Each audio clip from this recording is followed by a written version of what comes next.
the average investor, I think you should buy real silver. You should buy it now, and you should hold it with an outlook of at least 5 years. But I think it's the one investment that's probably not only the best investment, but it's probably the best overall investment from the standpoint is you're buying real money, you're buying something historically known, you're buying something that's negotiable worldwide, and you're buying something that is in high demand in all kinds of aspects on a worldwide basis, and it's not going away. Silver has been so cheap for so long that everyone expects that's the way it normally is. It's not. This part of time and space is an aberration in the history of precious metals, particularly silver. Silver is selling so cheap in comparison to gold, which is so cheap in comparison to the economic imbalances, that it is staggering to the imagination.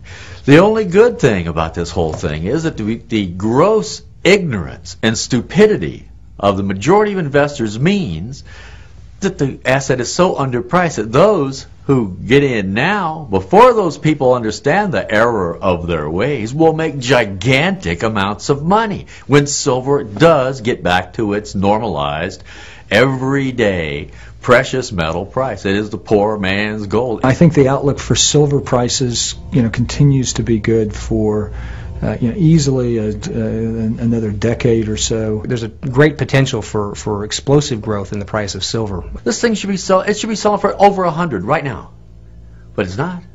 What a bargain! And what we're looking at right now is we are looking at all of these catalysts converging simultaneously in the silver market that could propel the price of this metal to heights that we can only begin to imagine. Well, I'm asked this question a lot. Surprising. How much should I have? And they give me lots of statistics about how much money they have, where their money is, blah, blah, blah, blah. I tell them, go out and buy 100 ounces. Go to bed. When you wake up tomorrow, think to yourself, is that enough? And if it's not, buy some more. Go to bed. Wake up tomorrow morning. Think to yourself, do I have enough?